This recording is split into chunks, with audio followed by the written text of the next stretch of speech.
ذوالحجہ. تو ذوالحجہ جو ہے وہ ایک بڑا خاص مہینہ ہے، تو آج ہم اس پہ بات کریں گے کیونکہ پھر شروع ہو جائے گا تو آپ کو اس سے پہلے پتا ہونا چاہیے کہ کیا کیا کرنا ہے. نحمده ونصلی علی رسوله الکریم، اما بعد فاعوذ باللہ من الشیطان الرجیم، بسم اللہ الرحمن الرحیم. رب اشرح لی صدری ویسر لی امری واحلل عقدۃ من لسانی یفقہوا قولی. عشرہ ذوالحجہ کی فضیلت. اللہ سبحانہ تعالیٰ کا اپنے بندوں پر بہت بڑا فضل ہے کہ اس نے بندوں کے لیے فرما برداریوں کے موسم بنائے ہیں کہ وہ ان میں کثرت سے نیک اعمال کریں اور ان کاموں میں ایک دوسرے سے آگے بڑھیں جو ان کو ان کے رب کے قریب کرتے ہیں. تو ان فضیلت والے موسموں میں ایک موسم عشرہ ذوالحجہ کا بھی ہے. یہ وہ دن ہے جن کے بارے میں رسول اللہ صلی اللہ علیہ وسلم نے گواہی دی کہ یہ دنیا کے بہترین دن ہیں، بلکہ اللہ تعالیٰ نے ان دنوں کی قسم کھائی ہے. والفجر ولیال عشر، قسم ہے فجر کی اور قسم ہے 10 راتوں کی. تو علماء یہ کہتے ہیں کہ ان 10 راتوں سے مراد عشرہ ذوالحجہ ہے، اور اللہ سبحانہ تعالیٰ کا ان دنوں کی یا راتوں کی قسم کھانا ہی ان دنوں کے شرف اور فضیلت کے لیے کافی ہے. تو بندے سے کیا مطلوب ہے، ہم سے کیا مطلوب ہے؟ ہم سے یہ بات مطلوب ہے کہ ہم ان دنوں میں عام دنوں سے زیادہ عبادت کریں، اللہ تعالیٰ کی طرف رغبت کریں، نیک اعمال کی خوب کثرت کریں اور اچھے طریقے سے ان دنوں کا استقبال کریں اور ان سے فائدہ اٹھائیں. تو ہم عشرہ ذوالحجہ کا استقبال کس طرح کر سکتے ہیں؟ نمبر 1، سچی توبہ کر کے. سب سے پہلے کرنے کا کام کیا ہے؟ توبہ. توبہ کرنا ایسا ہی ہے جیسے کسی کپڑے کو میل کچیل سے پاک صاف کرنا. جب کوئی کپڑا صاف ہو جاتا ہے تو ہی اس کا اصل رنگ نکھرتا ہے، تبھی اس کے اوپر جو بیل بوٹے ہوتے ہیں یا اس کے اوپر اگر کوئی رنگ کرنا ہو، کوئی پینٹ کرنا ہو، کوئی اس کو کلر کرنا ہو تو وہ صحیح طور پر نظر آتا ہے. تو ان دنوں کا استقبال سچی توبہ کے ساتھ. اور توبہ کیا ہے؟ اللہ تعالیٰ کی طرف رجوع کرنا. اور توبہ میں بندے کی دنیا اور آخرت کی بھلائی ہے. قرآن مجید میں اللہ تعالیٰ فرماتے ہیں وَتُوبُوا إِلَى اللَّهِ جَمِيعًا أَيُّهَا الْمُؤْمِنُونَ لَعَلَّكُمْ تُفْلِحُونَ. تم سب کے سب اے مومنو اللہ کے حضور توبہ کرو تاکہ تم فلاح پا سکو. دوسری بات یہ ہے کہ ان دنوں کو غنیمت جاننا ہے. جیسے آپ کے پاس بہت سارا مال آ رہا ہے، وقت جو ہے وہ تو مال سے بھی زیادہ قیمتی ہے. آپ سمجھے کہ ڈھیر اور ڈھیر مال آ رہا ہے. اب آپ نے پلاننگ کرنی ہے کہ اس مال کو کس طرح فائدہ مند جگہوں پر استعمال کیا جائے. بالکل اسی طرح کہ اپنے آئندہ 10 دنوں کے اوقات کو کہاں پر استعمال کیا جائے کہ اس میں کیا کیا مزید کروں گی جو آج کل نہیں کر رہی. یعنی وہ اگلے 10 دن آپ کے ان دنوں سے مختلف ہونے چاہیے، زیادہ بہتر ہونے چاہیے. اور جو شخص سچی نیت رکھتا ہے اور اللہ کی طرف رجوع کرتا ہے، اللہ سے دعا کرتا ہے، پھر کوشش کرتا ہے تو اللہ تعالیٰ اس کو اپنا رستہ ضرور دکھاتا ہے. وَالَّذِينَ جَاهَدُوا فِينَا لَنَهْدِيَنَّهُمْ سُبُلَنَا. جو لوگ ہمارے راستے میں سخت محنت کرتے ہیں ہم یقیناً انہیں اپنا رستہ دکھاتے ہیں، یعنی انہیں اللہ کی طرف آنے کا رستہ مل جاتا ہے. وَإِنَّ اللَّهَ لَمَعَ الْمُحْسِنِينَ. اور بے شک اللہ محسنین کے ساتھ ہوتا ہے. تیسری چیز یہ کہ جہاں ہم نے ان دنوں میں نیک اعمال کرنے ہیں وہاں گناہوں سے دوری اختیار کرنی ہے، یعنی خاص کوشش کے ساتھ گناہوں سے بچنا ہے، کیونکہ فرما برداری اللہ کا قرب عطا کرتی ہے اور گناہ اللہ سے دور کر دیتے ہیں اور خاص طور پر اللہ کی رحمت سے دوری ہو جاتی ہے. تو انسان یقینی طور پر اپنے گناہوں کی وجہ سے ہی اللہ کی رحمت سے دور ہوتا ہے. تو اگر ہم چاہتے ہیں کہ اللہ کی رحمت ہم سے قریب ہو، اللہ تعالیٰ کا ہم پر فضل ہو، تو پھر ہمیں نیکیاں کرنے کے علاوہ گناہوں سے بچنا بھی ہے. تو جو شخص یہ جان لیتا ہے کہ اسے کیا کرنا ہے اور کیا نہیں کرنا تو وہ پھر اس کے لیے آسان ہو جاتا ہے. تو اہم بات یہی ہے کہ ہم نے ان دنوں سے بھرپور فائدہ اٹھانا ہے اور ان کو گنوانا نہیں. ہمیں نہیں معلوم کہ اگلے سال یہ دن ہماری زندگی میں آتے ہیں یا نہیں آتے. تو ہم اللہ تعالیٰ سے دعا کرتے ہیں کہ اللہ تعالیٰ ہمیں ان دنوں سے بھرپور فائدہ اٹھانے کی توفیق عطا فرمائے. اس عشرے کی فضیلت کیوں ہے؟ کیونکہ اس میں ایک خاص دن ہے جس میں سب سے زیادہ انسانوں کے گناہ معاف ہوتے ہیں، اور وہ ہے عرفہ کا دن، جس دن حج ہوتا ہے، جس دن اس دن کی تکمیل ہوئی تھی. حضرت عمر بن خطاب کہتے ہیں کہ ایک یہودی نے ان سے کہا کہ اے امیر المومنین، تمہاری کتاب میں ایک آیت ہے جسے تم پڑھتے ہو، اگر وہ ہم یہودیوں پر نازل ہوتی تو ہم اس دن کو عید کا دن بنا لیتے.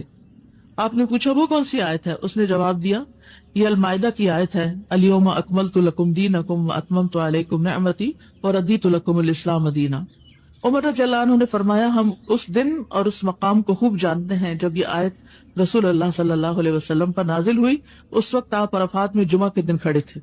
تو عرفات کا دن جو ہے یہ معافی کا دن ہے، حج کا دن ہے، اور اس دن ہمارے دین کی تکمیل ہوئی تھی.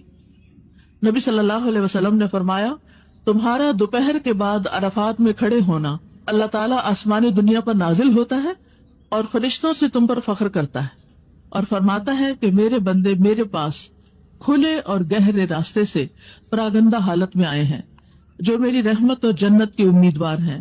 بس اگر تمہارے گناہ ریت کے ذروں یا بارش کے قطروں یا سمندر کی جھاگ کے برابر بھی ہوں تو میں انہیں بخش دوں گا. میرے بندوں لوٹ جاؤ، تم بخشے بخشائے ہو، اور ان کی بھی مغفرت ہے جن کی تم نے سفارش کی. یعنی حاجی وہاں جا کر کسی اور کے لیے جو دعائیں کرتے ہیں اور خاص طور پر بخشش کی تو ان کی بھی بخشش ہو جاتی. اس لیے کبھی کوئی حج پہ جانے والا اگر آپ سے یہ پوچھے کہ میں آپ کے لیے وہاں کون سی دعا کروں تو آپ اس سے خاص کہیں کہ میرے لیے تم عرفہ کے دن بخشش کی دعا کرنا، کیونکہ عرفات کے میدان میں کھڑے ہونے والے جس کے لیے سفارش کرتے اس کے لیے بھی وہ سفارش قبول ہو جاتی. اب عرفہ کا دن تو عرفات والوں حاجیوں کو ملتا ہے، تو باقی لوگوں کے لیے کیا ہے؟ ہم بھی اس دن اللہ تعالیٰ سے دعا کر سکتے ہیں کہ اللہ آپ کی نظر کرم ان پر ہے تو ہماری طرف بھی کر دیجئے. تو اس دن آپ یعنی کہ خاص دعا کیجئے اپنے لیے. لیکن اس دن کا خاص عمل بھی ہے اور وہ ہے روزہ رکھنا. حاجی روزہ نہیں رکھتے اس دن، ان کے لیے منع ہے. لیکن جو غیر حاجی ہیں وہ عرفہ کا دن اگر روزہ رکھتے ہیں تو ان کی بھی معافی ہو جاتی ہے. ابو قتادہ انصاری سے روایت ہے کہ آپ صلی اللہ علیہ وسلم سے عرفہ کے دن کے روزے کے بارے میں پوچھا گیا تو آپ نے فرمایا گزرے ہوئے ایک سال اور آنے والے سال کے گناہوں کا کفارہ بن جاتا ہے. یہ دن کتنے گناہوں کا کفارہ؟ پچھلے سال کا اور اگلے سال کا. تو اس سے انسان کو خاص خوشی نصیب ہوتی ہے کہ اس کے گناہ معاف ہو گئے اور اس کے بوجھ ہلکے ہو گئے. پھر یہ آگ سے آزادی کا دن بھی ہے. حضرت عائشہ فرماتی ہیں کہ رسول اللہ صلی اللہ علیہ وسلم نے فرمایا اللہ عرفہ کے دن سے زیادہ کسی دن اپنے بندوں کو دوزخ سے آزاد نہیں کرتا، اور اللہ اپنے بندوں کے قریب ہوتا ہے، یعنی وہ قربت والا وقت ہوتا ہے. پھر فرشتوں کے سامنے اپنے بندوں پر فخر فرماتے ہوئے فرماتا ہے کہ یہ سارے بندے کس ارادے سے آئے ہیں. تو وہ بتاتے ہیں کہ یہ بخشش کے ارادے سے آئے ہیں، کہ چاہتے ہیں ان کے گناہوں کی بخشش ہو جائے تو اللہ سبحانہ وتعالیٰ ان کو بخش دیتے ہیں. اب آپ دیکھیے کہ عشرہ ذو الحجہ میں صرف 9 تاریخ کا روزہ نہیں، اگر آپ 9 تاریخ تک سارے روزے رکھے 9 دن تو بہت ہی اچھا ہے. مثلاً آپ کے پیریڈز کے دنوں کے روزے چھٹے میں ہیں، یا پچھلے سالوں میں غفلت سے آپ نے دوبارہ نہیں رکھے اپنے پیریڈز کے روزے، کیونکہ بعض خواتین یہ سمجھتی ہیں کہ نماز کی طرح شاید روزہ بھی معاف ہو جاتا ہے، تو ایسا نہیں ہوتا. تو اس لیے اگر قضا روزے کوئی رہتے ہیں آپ کے تو وہ اس عشرے میں رکھ سکتے ہیں. لیکن 9 تاریخ کا روزہ قضا کی نیت سے نہیں رکھنا، وہ 9 تاریخ کی نیت سے ہی رکھنا ہے. عرفہ کے دن کا روزہ بخشش کے لیے رکھنا ہے. پھر ان دنوں کی فضیلت اس لیے بھی ہے کہ ان دنوں میں یوم النحر ہے. 10واں دن جو ہے وہ کون سا؟ قربانی کا دن، یوم النحر. رسول اللہ صلی اللہ علیہ وسلم نے فرمایا اللہ کے نزدیک سب سے افضل دن یوم النحر اور اس کے بعد یوم القر یعنی 11 ذی الحجہ ہے. یعنی 11 ذی الحجہ اس طرح افضل نہیں جس طرح 10ویں تاریخ ہے. ابراہیم علیہ السلام کی سنت پر عمل کرتے ہوئے ہمیں اس دن کیا کرنا چاہیے؟ قربانی کرنی چاہیے. اور جو قربانی کرنے والا ہو وہ اپنے ناخن بال وغیرہ نہ کاٹے. یعنی فرسٹ ذی الحجہ سے لے کے قربانی کرنے تک کیا نہیں کرنا؟ بال نہیں کاٹنے، ناخن نہیں کاٹنے، ٹھیک ہے، بال نوچنے بھی نہیں. کنگھی وغیرہ میں ٹوٹ جائے تو اور بات ہے، کوئی بات نہیں، اس سے منع نہیں. تو ایک طرح سے ہم احرام والوں کی پابندیوں میں کسی حد تک شریک ہو جاتے ہیں. لیکن اگر آپ خود قربانی نہیں کر رہے تو پھر آپ پر یہ پابندیاں نہیں ہیں. یہ پابندیاں کس پر ہیں؟ قربانی والے پر ہیں. چوتھی چیز یہ ہے کہ یہ دن بذات خود فضیلت والے دن ہیں. صحیح ترغیب و ترہیب کی روایت ہے، رسول اللہ صلی اللہ علیہ وسلم نے فرمایا دنیا کے دنوں میں افضل ترین دن 10 دن یعنی عشرہ ذو الحجہ. دنیا کے دنوں میں افضل ترین دن کون سے ہیں؟ عشرہ ذو الحجہ کے دن ہیں. ان دنوں میں کیا گیا کوئی بھی نیک عمل اللہ تعالیٰ کو سب سے زیادہ پسند ہے. ابن عباس سے روایت ہے کہ رسول اللہ صلی اللہ علیہ وسلم نے فرمایا اللہ تعالیٰ کو کوئی نیک عمل کسی دن میں اس قدر پسندیدہ نہیں جتنا کہ ان دنوں میں پسندیدہ اور محبوب ہوتا ہے، یعنی عشرہ ذو الحجہ. تو اس سے کیا پتہ چلتا ہے کہ عشرہ ذو الحجہ میں ہمیں کیا کرنا چاہیے؟ اس کے دنوں میں نیک عمل زیادہ کرنے چاہیے. راتوں میں سے افضل راتیں کون سی ہیں؟ تاک راتیں، آخری عشرہ رمضان کا، وہ راتیں افضل ہیں، ان میں راتوں کی عبادت زیادہ کرنی چاہیے. اور یہ دن افضل ہیں، تو اس میں روزے رکھنے چاہیے۔ تو رسول اللہ صلی اللہ علیہ وسلم نے فرمایا اللہ تعالیٰ کو کوئی نیک عمل کسی دن اس قدر پسندیدہ نہیں جتنا کہ ان دنوں میں پسندیدہ اور محبوب ہوتا ہے، یعنی عشرہ ذوالحجہ۔ صحابہ نے کہا اللہ کے رسول کیا جہاد فی سبیل اللہ بھی نہیں؟ آپ نے فرمایا نہیں، جہاد فی سبیل اللہ بھی نہیں، مگر جو کوئی شخص اپنی جان اور مال لے کر نکلا ہو پھر کچھ واپس نہ لایا ہو، یعنی شہید ہو جائے اور اس کا گھوڑا بھی شہید ہو جائے اور سب کچھ اس کا ختم ہو جائے، تو اس کا عمل بہرحال افضل ہے، لیکن باقی کوئی عمل اتنا افضل نہیں۔ تو پھر کیا کریں عشرہ ذوالحجہ میں؟ دن کے اوقات کو کس طرح گزاریں؟ پہلی بات تو ہم نے کی کہ ہم روزہ رکھیں، تو سارا دن ہی عبادت میں گزرے گا۔ دوسرا یہ ہے کہ ذکر اذکار، نبی صلی اللہ علیہ وسلم نے فرمایا، مسند احمد کی روایت ہے، کوئی دن اللہ کے ہاں ان 10 دنوں سے زیادہ عظمت والا نہیں، اور نہ ہی کسی دن کا عمل اللہ تعالیٰ کو ان 10 دنوں کے عمل سے زیادہ محبوب ہے، بس تم ان 10 دنوں میں کثرت سے تحلیل، تکبیر اور تحمید کرو، یعنی لا الہ الا اللہ، اللہ اکبر، الحمدللہ۔ جابر بن عبداللہ کہتے ہیں میں نے رسول اللہ صلی اللہ علیہ وسلم کو فرماتے ہوئے سنا افضل ذکر لا الہ الا اللہ ہے، اور اسی طرح ایک اور جگہ پر فرمایا کہ افضل الکلام سبحان اللہ والحمد للہ ولا الہ الا اللہ واللہ اکبر۔ تو آپ کیا کر سکتے ہیں؟ یہ تسبیح کثرت سے پڑھیں۔ اسی طرح اللہ تعالیٰ کا چنا ہوا کلام ہے سبحان اللہ وبحمدہ، تو انشاءاللہ اگر آپ یہ جو کلمہ میں نے 3 دفعہ آپ سے کہا دہرانے کو، اگر یہ پڑھ لیتے ہیں تو ساری چیزیں کور ہو جاتی ہیں۔ اور ویسے بھی جو شخص عام روٹین میں بھی 100 دفعہ یہ کلمہ پڑھتا ہے تو اس کا اس دن کا عمل سب سے زیادہ افضل ہوتا ہے، الا یہ کہ کوئی اور بھی یہ کلمہ 100 دفعہ پڑھے۔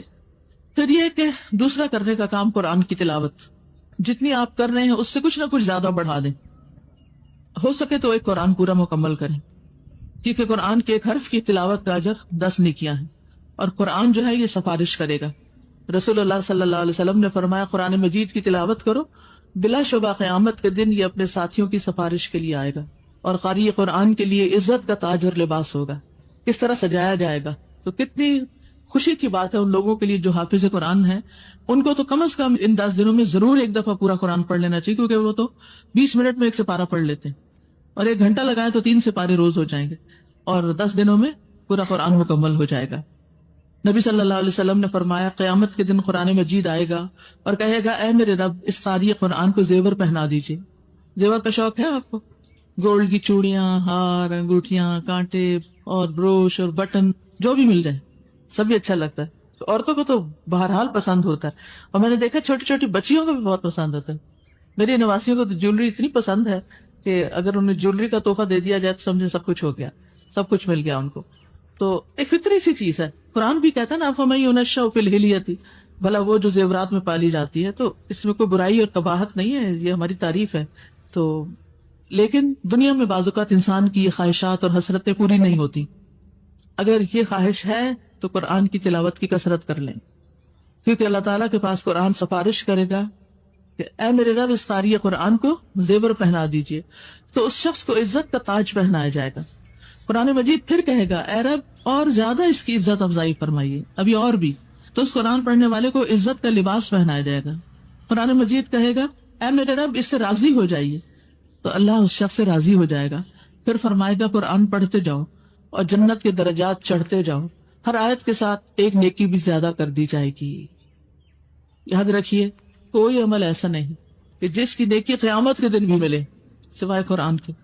یعنی مثلا آپ نماز پڑھتے ہیں نا دنیا میں، تو نماز کا ثواب بس یہ دنیا میں جتنی آپ نے نمازیں پڑھ لی، جتنے آپ نے روزے رکھ لیے، جو بھی آپ نے کر لیا، لیکن اگر آپ قرآن کے پڑھنے والے ہیں اور قرآن کے حافظ ہیں اور قرآن کو امپورٹنس دیتے ہیں اور پڑھتے ہیں، تو قیامت کے دن جب آپ قرآن پڑھیں گے تو وہاں بھی نیکیاں مل جائیں گی۔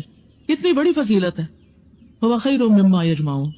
تو اس لیے شوق سے یہ نہیں کہا ہے اچھا اب یہ 10 دن آ رہے ہیں پھر قرآن پڑھیں، نہیں، اپنے وقت کا کچھ حصہ نکالیں، توجہ فرمائیں، تو آپ یقین کریں کہ کہیں نہ کہیں سے آپ اپنے واٹس ایپ ٹائم میں سے یا اپنے میسیجز میں سے یا یوٹیوب میں سے کہیں سے ٹائم نکال کے آپ قرآن کی تلاوت زیادہ کر سکتے ہیں۔ بس پلان کرنے کی ضرورت ہے، توجہ کرنے کی ضرورت ہے۔ پھر اللہ تعالیٰ فرمائے گا جب اس سے راضی ہو جائے گا کہ قرآن پڑھتے جاؤ اور جنت کے درجات چڑھتے جاؤ، ہر آیت کے ساتھ ایک نیکی بھی زیادہ کر دی جائے گی۔ تو جو لوگ 10 دنوں میں قرآن ختم کرنا چاہیں وہ پہلے دن البقرہ اور آل عمران پڑھ لیں، دوسرے دن النساء اور مائدہ، تیسرے دن انعام سے توبہ، چوتھے دن یونس سے نحل، پانچویں دن اسراء سے فرقان، چھٹے دن شعراء سے یاسین، ساتویں دن صافات سے قاف، آٹھویں دن زاریات سے مجادلہ، اور نویں دن حشر سے الناس تک. تو اس طرح 10 دنوں میں قرآن پورا ہو جائے گا. پھر یہ ہے کہ دن کے نوافل کا اہتمام، اگر تہجد پڑھتے ہیں تو بہت اچھی بات ہے، کیونکہ بندہ جن چیزوں سے اللہ تعالیٰ کا قرب حاصل کرتا ہے وہ سب سے زیادہ تو فرض کی ادائیگی کے ساتھ ہوتا ہے، لیکن بندہ فرض ادا کرنے کے بعد اللہ تعالیٰ فرماتے ہیں نفل عبادت کر کے مجھ سے اتنا قریب ہو جاتا ہے کہ میں اس سے محبت کرنے لگتا ہوں. چاشت کے نوافل، اشراق کے نوافل، سنتیں پڑھیں، ظہر سے پہلے 4، ظہر کے بعد 4، اسی طرح عصر سے پہلے، مغرب کے بعد، اور خاص طور سنن رواتب دن کی 12 سنتوں کی تو پابندی ضروری کریں. اور میں سفارش کروں گی آپ کی ٹیچر سے کہ آپ کو کلاس میں سے ذرا سا ٹائم زیادہ دیں تاکہ آپ لوگ سنتیں ساتھ ہی ادا کر سکیں. جی باقی کسی چیز کو تھوڑا کٹ ڈاؤن کر لیں، لیکن ان کو ان دنوں میں کم از کم ضرور کچھ ٹائم دیں کہ یہ اپنے یہیں پر ہی فرض نماز کے ساتھ اول آخر سنتیں ادا کر لیں، کیونکہ ہر سجدے پہ ایک درجہ بلند ہوتا ہے اور ایک خطا معاف کر دی جاتی. رسول اللہ صلی اللہ علیہ وسلم کا فرمان ہے یہ کہ جو شخص ایک رکوع یا ایک سجدہ کرتا ہے اس کا ایک درجہ بلند کر دیا جاتا ہے اور ایک گناہ معاف کر دیا جاتا ہے. پھر اسی طرح گناہ جھڑتے ہیں جیسے سوکھے درخت کے پتے جھڑتے ہیں، مسند احمد کی روایت کے مطابق. چوتھی چیز صدقہ خیرات، ہر روز کچھ نہ کچھ صدقہ ضرور کریں. قربانی کریں، قربانی کے لیے پیسے جمع کرنے شروع کر دیں. اگر خود نہیں کر سکتے پوری قربانی، جیسے الہدا سے غریب علاقوں میں قربانی بھیجنے کا اہتمام کیا جاتا ہے، تو مثلا کلاسز مل کے کچھ گائے کے حصے یا بکرے وغیرہ کٹھے بھی صدقہ کر سکتے ہیں، کیونکہ ان لوگوں کو تو اس موقع پر گوشت کا انتظار ہوتا ہے، انہیں اس سے کوئی غرض نہیں کہ یہ کسی کی مسنون قربانی ہے یا صدقے کی قربانی ہے، تو صدقے کی قربانی بھی کرتے ہیں، لیکن یہ کہ اس طرح بھی آپ کر سکتے ہیں رشتہ داروں کی طرف سے اور لوگوں کو موٹیویٹ کر کے. تو بہترین صدقہ خیرات یہ ہے کہ انسان ان دنوں میں قربانی کرے، لیکن اس کے علاوہ بھی انسان کسی غریب کو کھانا کھلائے، نیکی اور دین کے کام میں آگے بڑھائے. یہ چھوٹے چھوٹے کاغذ ہیں نا جس میں عشر ذی الحج کی فضیلت اور تکبیرات لکھی، وہ آپ لے کے اگر 10 بانٹ دیں لوگوں میں تو جو اور بھی پڑھیں گے یہ بھی ایک صدقہ ہے، اور اس سے دین کی تبلیغ بھی ہو جاتی.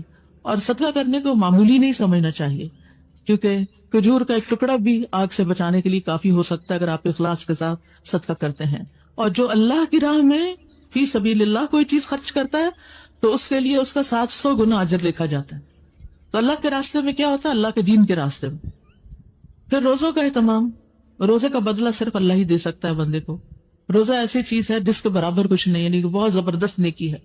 اللہ کے راستے میں ایک دن کا روزہ جو ہے 70 سال کی مسافت تک انسان کے چہرے کو آگ سے دور کر دیتا ہے. یہ مسلم کی روایت ہے.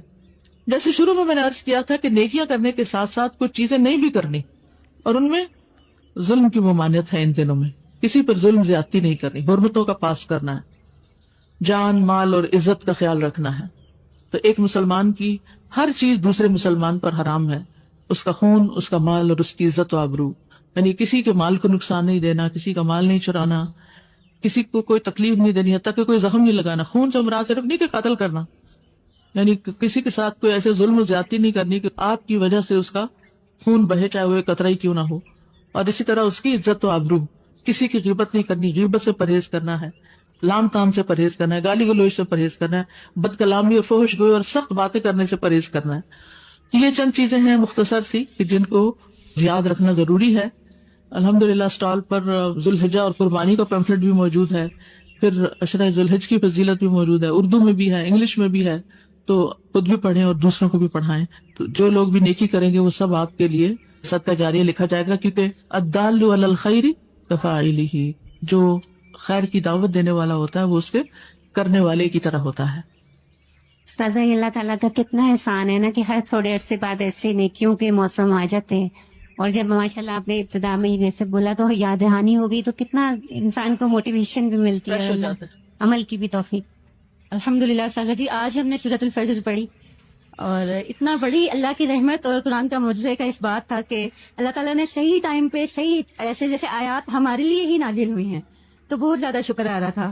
اور پھر دوبارہ اللہ تعالیٰ نے یہاں پر بھی ریمائنڈ کروا دیا. تو ان 10 دنوں میں جو فجر کا وقت ہے اس کی قدر بھی کریں.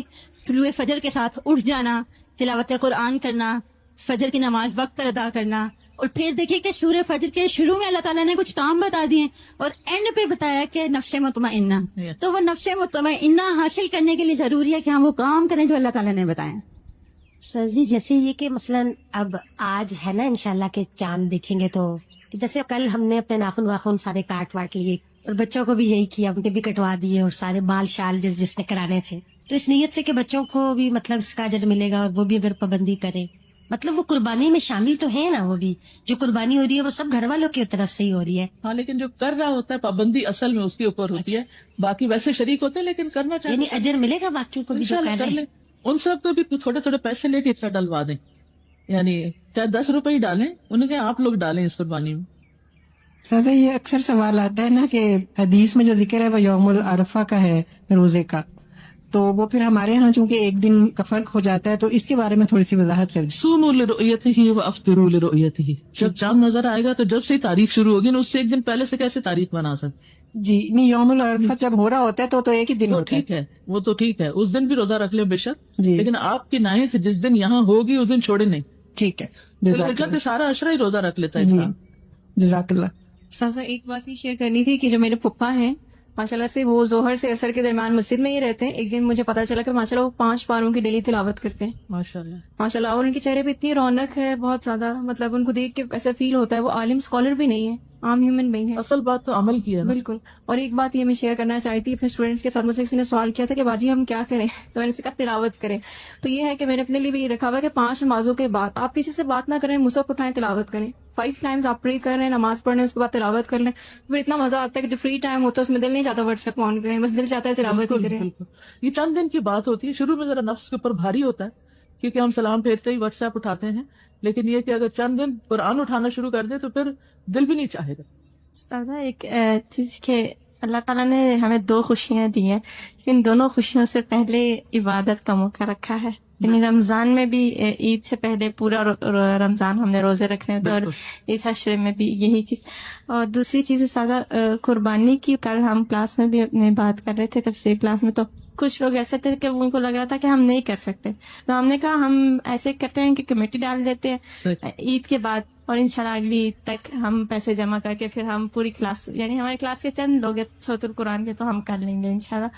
اور استاد ادھر ہی میرے سے سوال پوچھ رہے تھے کہ اگر ہم کسی کے لیے قربانی کرنا چاہیں مرنے والے کے لیے, تو اس کے لیے لازمی ہے کہ یعنی انسان پہلے خود کرے گا اپنی قربانی پھر مرنے والے کے ہونا لیے, تو ایسے ہی چاہیے, یہ ہونا چاہیے ایسے. اصل میں نا اپنی میں ہی ان کو بھی شریک کر لے, ایک میں ان کی بھی نیت ساتھ کر لے سارے اہل بیت کی. سبحانک اللہم و بحمدک اشہد ان لا الہ الا انت استغفرک و اتوب الیک. السلام علیکم و رحمۃ اللہ وبرکاتہ. ذوالحجہ, تو ذوالحجہ جو ہے وہ ایک بڑا خاص مہینہ ہے, تو آج ہم اس پہ بات کریں گے کیونکہ پھر شروع ہو جائے گا تو آپ کو اس سے پہلے پتا ہونا چاہیے کہ کیا کیا کرنا ہے. نحمدہ و نصلی علی رسولہ الکریم, اما بعد فاعوذ باللہ من الشیطان الرجیم, بسم اللہ الرحمن الرحیم. رب اشرح لی صدری ویسر لی امری واحلل عقدۃ من لسانی یفقہوا قولی. عشرہ ذوالحجہ کی فضیلت. اللہ سبحانہ تعالیٰ کا اپنے بندوں پر بہت بڑا فضل ہے کہ اس نے بندوں کے لیے فرما برداریوں کے موسم بنائے ہیں کہ وہ ان میں کثرت سے نیک اعمال کریں اور ان کاموں میں ایک دوسرے سے آگے بڑھیں جو ان کو ان کے رب کے قریب کرتے ہیں. تو ان فضیلت والے موسموں میں ایک موسم عشرہ ذوالحجہ کا بھی ہے.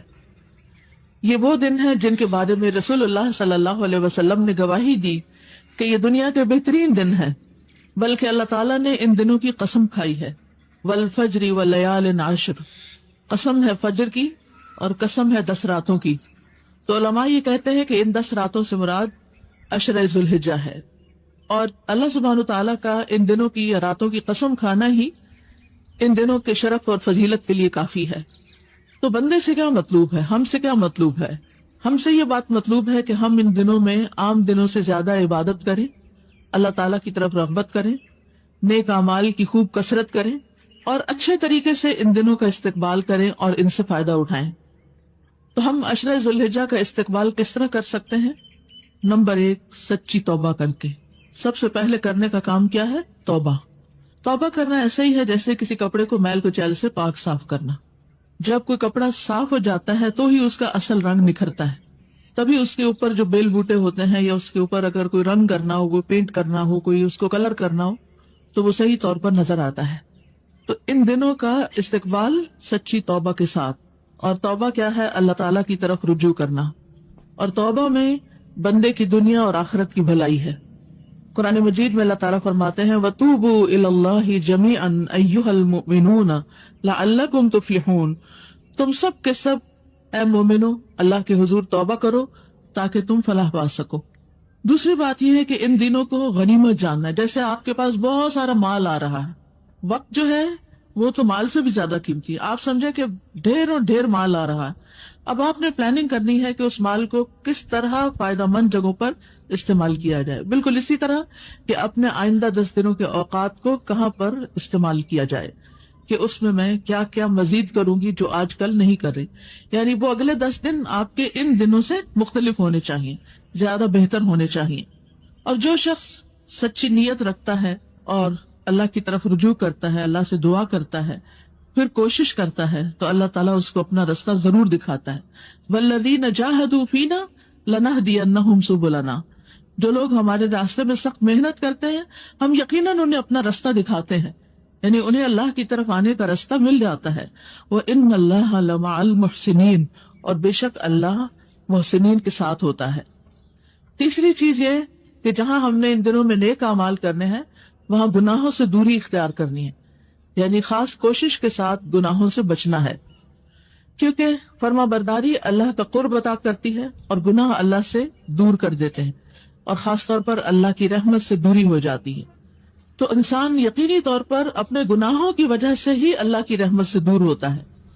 تو اگر ہم چاہتے ہیں کہ اللہ کی رحمت ہم سے قریب ہو, اللہ تعالیٰ کا ہم پر فضل ہو, تو پھر ہمیں نیکیاں کرنے کے علاوہ گناہوں سے بچنا بھی ہے. تو جو شخص یہ جان لیتا ہے کہ اسے کیا کرنا ہے اور کیا نہیں کرنا, تو وہ پھر اس کے لیے آسان ہو جاتا ہے. تو اہم بات یہی ہے کہ ہم نے ان دنوں سے بھرپور فائدہ اٹھانا ہے اور ان کو گنوانا نہیں. ہمیں نہیں معلوم کہ اگلے سال یہ دن ہماری زندگی میں آتے ہیں یا نہیں آتے. تو ہم اللہ تعالیٰ سے دعا کرتے ہیں کہ اللہ تعالیٰ ہمیں ان دنوں سے بھرپور فائدہ اٹھانے کی توفیق عطا فرمائے. اس عشرے کی فضیلت کیوں ہے؟ کیونکہ اس میں ایک خاص دن ہے جس میں سب سے زیادہ انسانوں کے گناہ معاف ہوتے ہیں, اور وہ ہے عرفہ کا دن, جس دن حج ہوتا ہے, جس دن اس دن کی تکمیل ہوئی تھی.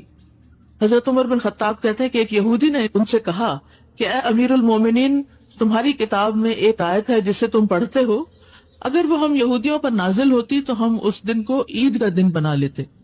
آپ نے پوچھا وہ کون سی آیت ہے؟ اس نے جواب دیا یہ المائدہ کی آیت ہے, الیوم اکملت لکم دینکم واتممت علیکم نعمتی ورضیت لکم الاسلام دینا.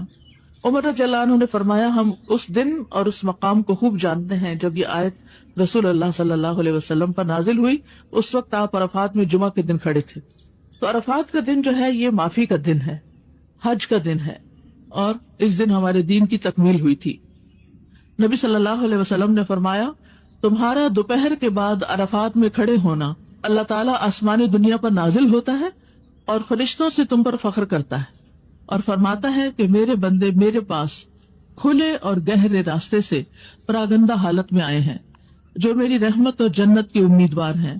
بس اگر تمہارے گناہ ریت کے ذروں یا بارش کے قطروں یا سمندر کی جھاگ کے برابر بھی ہوں تو میں انہیں بخش دوں گا. میرے بندوں لوٹ جاؤ, تم بخشائے ہو, اور ان کی بھی مغفرت ہے جن کی تم نے سفارش کی. یعنی حاجی وہاں جا کر کسی اور کے لیے جو دعائیں کرتے ہیں اور خاص طور پر بخشش کی تو ان کی بھی بخشش ہو جاتی. اس لیے کبھی کوئی حج پہ جانے والا اگر آپ سے یہ پوچھے کہ میں آپ کے لیے وہاں کون سی دعا کروں, تو آپ اس سے خاص کہیں کہ میرے لیے تم عرفہ کے دن بخشش کی دعا کرنا, کیونکہ عرفات کے میدان میں کھڑے ہونے والے جس کے لیے سفارش کرتے اس کے لیے بھی وہ سفارش قبول ہو جاتی. اب عرفہ کا دن تو عرفات والوں حاجیوں کو ملتا ہے, تو باقی لوگوں کے لیے کیا ہے؟ ہم بھی اس دن اللہ تعالیٰ سے دعا کر سکتے ہیں کہ اللہ آپ کی نظر کرم ان پر ہے تو ہماری طرف بھی کر دیجئے. تو اس دن آپ یعنی کہ خاص دعا کیجئے اپنے لیے. لیکن اس دن کا خاص عمل بھی ہے اور وہ ہے روزہ رکھنا. حاجی روزہ نہیں رکھتے اس دن, ان کے لیے منع ہے, لیکن جو غیر حاجی ہیں وہ عرفہ کا دن اگر روزہ رکھتے ہیں تو ان کی بھی معافی ہو جاتی ہے. ابو قتادہ انصاری سے روایت ہے کہ آپ صلی اللہ علیہ وسلم سے عرفہ کے دن کے روزے کے بارے میں پوچھا گیا تو آپ نے فرمایا گزرے ہوئے ایک سال اور آنے والے سال کے گناہوں کا کفارہ بن جاتا ہے. یہ دن کتنے گناہوں کا کفارہ؟ پچھلے سال کا اور اگلے سال کا. تو اس سے انسان کو خاص خوشی نصیب ہوتی ہے کہ اس کے گناہ معاف ہو گئے اور اس کے بوجھ ہلکے ہو گئے. پھر یہ آگ سے آزادی کا دن بھی ہے. حضرت عائشہ فرماتی ہیں کہ رسول اللہ صلی اللہ علیہ وسلم نے فرمایا اللہ عرفہ کے دن سے زیادہ کسی دن اپنے بندوں کو دوزخ سے آزاد نہیں کرتا، اور اللہ اپنے بندوں کے قریب ہوتا ہے، یعنی وہ قربت والا وقت ہوتا ہے. پھر فرشتوں کے سامنے اپنے بندوں پر فخر فرماتے ہوئے فرماتا ہے کہ یہ سارے بندے کس ارادے سے آئے ہیں. تو وہ بتاتے ہیں کہ یہ بخشش کے ارادے سے آئے ہیں، یہ چاہتے ہیں ان کے گناہوں کی بخشش ہو جائے، تو اللہ سبحانہ وتعالیٰ ان کو بخش دیتے ہیں. اب آپ دیکھیے کہ عشرہ ذوالحجہ میں صرف 9 تاریخ کا روزہ نہیں، اگر آپ 9 تاریخ تک سارے روزے رکھے 9 دن تو بہت ہی اچھا ہے. مثلاً آپ کے پیریڈز کے دنوں کے روزے چھٹے ہوئے ہیں، یا پچھلے سالوں میں غفلت سے آپ نے دوبارہ نہیں رکھے اپنے پیریڈز کے روزے، کیونکہ بعض خواتین یہ سمجھتی ہیں کہ نماز کی طرح شاید روزہ بھی معاف ہو جاتا ہے، تو ایسا نہیں ہوتا. تو اس لیے اگر قضا روزے کوئی رہتے ہیں آپ کے تو وہ اس عشرے میں رکھ سکتے ہیں، لیکن 9 تاریخ کا روزہ قضا کی نیت سے نہیں رکھنا، وہ 9 تاریخ کی نیت سے ہی رکھنا ہے. عرفہ کے دن کا روزہ بخشش کے لیے رکھنا ہے. پھر ان دنوں کی فضیلت اس لیے بھی ہے کہ ان دنوں میں یوم النحر ہے. 10واں دن جو ہے وہ کون سا؟ قربانی کا دن، یوم النحر.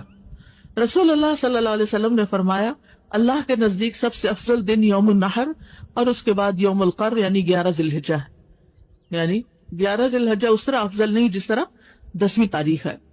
ابراہیم علیہ السلام کی سنت پر عمل کرتے ہوئے ہمیں اس دن کیا کرنا چاہیے؟ قربانی کرنی چاہیے. اور جو قربانی کرنے والا ہو وہ اپنے ناخن بال وغیرہ نہ کاٹے، یعنی فرسٹ ذی الحجہ سے لے کے قربانی کرنے تک کیا نہیں کرنا؟ بال نہیں کاٹنے، ناخن نہیں کاٹنے، ٹھیک ہے، بال نوچنے بھی نہیں. کنگھی وغیرہ میں ٹوٹ جائے تو اور بات ہے، کوئی بات نہیں، اس سے منع نہیں. تو ایک طرح سے ہم احرام والوں کی پابندیوں میں کسی حد تک شریک ہو جاتے ہیں. لیکن اگر آپ خود قربانی نہیں کر رہے تو پھر آپ پر یہ پابندیاں نہیں ہیں. یہ پابندیاں کس پر ہیں؟ قربانی والے پر ہیں. چوتھی چیز یہ ہے کہ یہ دن بذات خود فضیلت والے دن ہیں. صحیح ترغیب و ترہیب کی روایت ہے، رسول اللہ صلی اللہ علیہ وسلم نے فرمایا دنیا کے دنوں میں افضل ترین دن 10 دن یعنی عشرہ ذی الحجہ. دنیا کے دنوں میں افضل ترین دن کون سے ہیں؟ عشرہ ذی الحجہ کے دن ہیں. ان دنوں میں کیا گیا کوئی بھی نیک عمل اللہ تعالیٰ کو سب سے زیادہ پسند ہے. ابن عباس سے روایت ہے کہ رسول اللہ صلی اللہ علیہ وسلم نے فرمایا اللہ تعالیٰ کو کوئی نیک عمل کسی دن میں اس قدر پسندیدہ نہیں جتنا کہ ان دنوں میں پسندیدہ اور محبوب ہوتا ہے، یعنی عشرہ ذی الحجہ.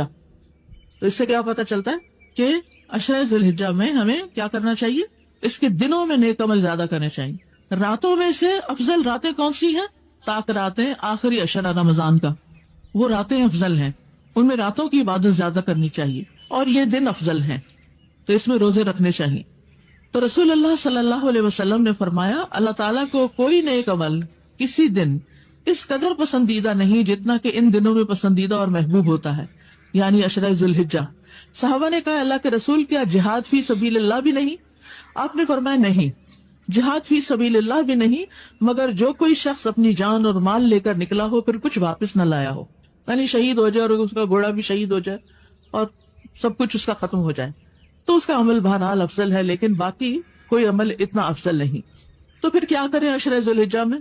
دن کے اوقات کو کس طرح گزاریں؟ پہلی بات تو ہم نے کی کہ ہم روزہ رکھیں تو سارا دن ہی عبادت میں گزرے گا. دوسرا یہ ہے کہ ذکر اذکار. نبی صلی اللہ علیہ وسلم نے فرمایا، مسند احمد کی روایت ہے، کوئی دن اللہ کے ہاں ان 10 دنوں سے زیادہ عظمت والا نہیں، اور نہ ہی کسی دن کا عمل اللہ تعالیٰ کو ان 10 دنوں کے عمل سے زیادہ محبوب ہے. بس تم ان 10 دنوں میں کثرت سے تحلیل، تکبیر اور تحمید کرو، یعنی لا الہ الا اللہ، اللہ اکبر، الحمدللہ. جابر بن عبداللہ کہتے ہیں میں نے رسول اللہ صلی اللہ علیہ وسلم کو فرماتے ہوئے سنا افضل ذکر لا الہ الا اللہ ہے. اور اسی طرح ایک اور جگہ پر فرمایا کہ افضل الکلام سبحان اللہ والحمد للہ ولا الہ الا اللہ واللہ اکبر. تو آپ کیا کر سکتے ہیں؟ یہ تسبیح کثرت سے پڑھیں. اسی طرح اللہ تعالیٰ کا چنا ہوا کلام ہے سبحان اللہ وبحمدہ. تو انشاءاللہ اگر آپ یہ جو کلمہ میں نے 3 دفعہ آپ سے کہا دہرانے کو، اگر یہ پڑھ لیتے ہیں تو ساری چیزیں کور ہو جاتی ہیں. اور ویسے بھی جو شخص عام روٹین میں بھی 100 دفعہ یہ کلمہ پڑھتا ہے تو اس کا اس دن کا عمل سب سے زیادہ افضل ہوتا ہے، الا یہ کہ کوئی اور بھی یہ کلمہ 100 دفعہ پڑھے. پھر یہ کہ دوسرا کرنے کا کام قرآن کی تلاوت، جتنی آپ کر رہے ہیں اس سے کچھ نہ کچھ زیادہ بڑھا دیں. ہو سکے تو ایک قرآن پورا مکمل کریں، کیونکہ قرآن کے ایک حرف کی تلاوت کا اجر 10 نیکیاں ہیں، اور قرآن جو ہے یہ سفارش کرے گا. رسول اللہ صلی اللہ علیہ وسلم نے فرمایا قرآن مجید کی تلاوت کرو، بلا شبہ قیامت کے دن یہ اپنے ساتھیوں کی سفارش کے لیے آئے گا. اور قاری قرآن کے لیے عزت کا تاج اور لباس ہوگا. کس طرح سجایا جائے گا. تو کتنی خوشی کی بات ہے ان لوگوں کے لیے جو حافظ قرآن ہیں. ان کو تو کم از کم ان 10 دنوں میں ضرور ایک دفعہ پورا قرآن پڑھ لینا چاہیے, کیونکہ وہ تو 20 منٹ میں 1 سپارہ پڑھ لیتے ہیں, اور 1 گھنٹہ لگائے تو 3 سپارے روز ہو جائیں گے, اور 10 دنوں میں پورا قرآن مکمل ہو جائے گا. نبی صلی اللہ علیہ وسلم نے فرمایا قیامت کے دن قرآن مجید آئے گا اور کہے گا اے میرے رب اس قاری قرآن کو زیور پہنا دیجئے. زیور کا شوق ہے آپ کو؟ گولڈ کی چوڑیاں, ہار, انگوٹھیاں, کانٹے اور بروش اور بٹن جو بھی مل جائے سب بھی اچھا لگتا ہے. عورتوں کو تو بہرحال پسند ہوتا ہے, اور میں نے دیکھا چھوٹی چھوٹی بچیوں کو بھی بہت پسند ہوتا ہے. میری نواسیوں کو تو جیولری اتنی پسند ہے کہ اگر انہیں جیولری کا تحفہ دے دیا جائے تو سمجھے سب کچھ ہو گیا, سب کچھ مل گیا ان کو. تو ایک فطری سی چیز ہے. قرآن بھی کہتا ہے نا فَمَن يُنَشَّأُ فِي الْحِلْيَةِ, بھلا وہ جو زیورات میں پالی جاتی ہے, تو اس میں کوئی برائی اور قباحت نہیں ہے, یہ ہماری تعریف ہے. تو لیکن دنیا میں بعض اوقات انسان کی یہ خواہشات اور حسرتیں پوری نہیں ہوتی.